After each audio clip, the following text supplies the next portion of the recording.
Avi here for Visualize the Kanji. Let's start out this first video with a quick rundown of our layout. On the left side, we have our keywords. These are the meanings we will remember the characters with. It's important that we use one keyword for one character to not get confused later on. To the right of the keywords, I'll draw out image suggestions. This is what we're going to visualize as we write the characters. Lastly, to the right, we have my custom kanji writing grid. In the first box of each line, I've already written out the stroke order diagram. I'll go over the stroke order, direction, and count for each character, and I'll explain why they're good to know at the end of this video. For you guys practicing along with me, lined paper will work fine. Japanese gridded writing paper would be fantastic, and white paper or a blank tablet screen will also get the job done. Now that we've covered the layout, let's get started with the visual for mouth. I'm going to draw a wide open mouth.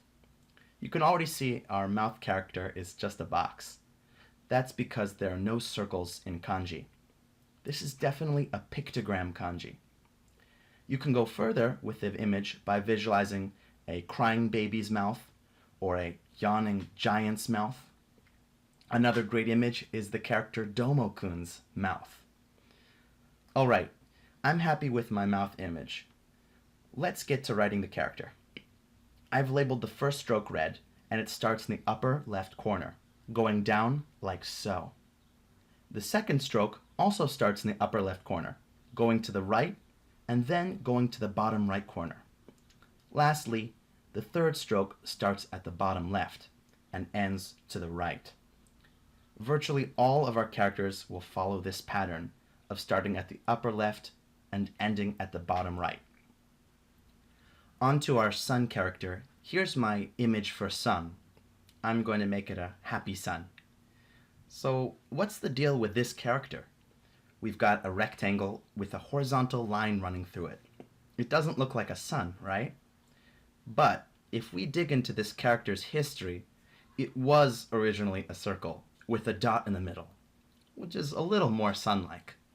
As I just said, modern kanji don't use any circles, so somewhere along the line, this circle became a box, and the dot in the middle got stretched out like so. To practice it, let's write it together. As before, we start in the upper left, going straight down. Then 2 is upper left to the right, and then down. 3 is the horizontal stroke in the middle, left to right. And 4 is the bottom stroke, left to right. Lastly, I'll draw an image for eye, this time putting it on its side. I'm going with an almond shape here, eyelashes, and how about a shiny blue iris? This is what I use, but you could go with a robot eye or a Middle-earth Dark Lord Tower eye. I recommend a vertical eye, and you'll see why as we write it out.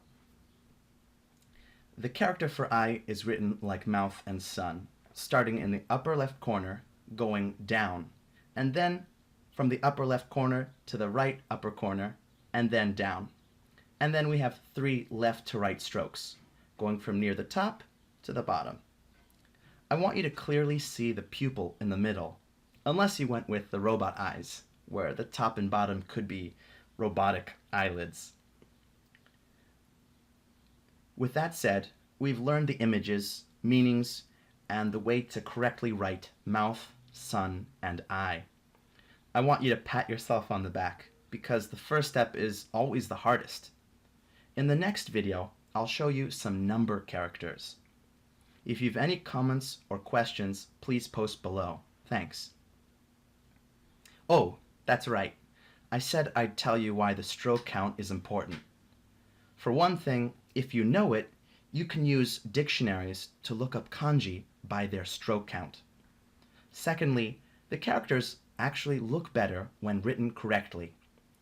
If you're interested in Japanese calligraphy, knowing the correct stroke order is an absolute requirement.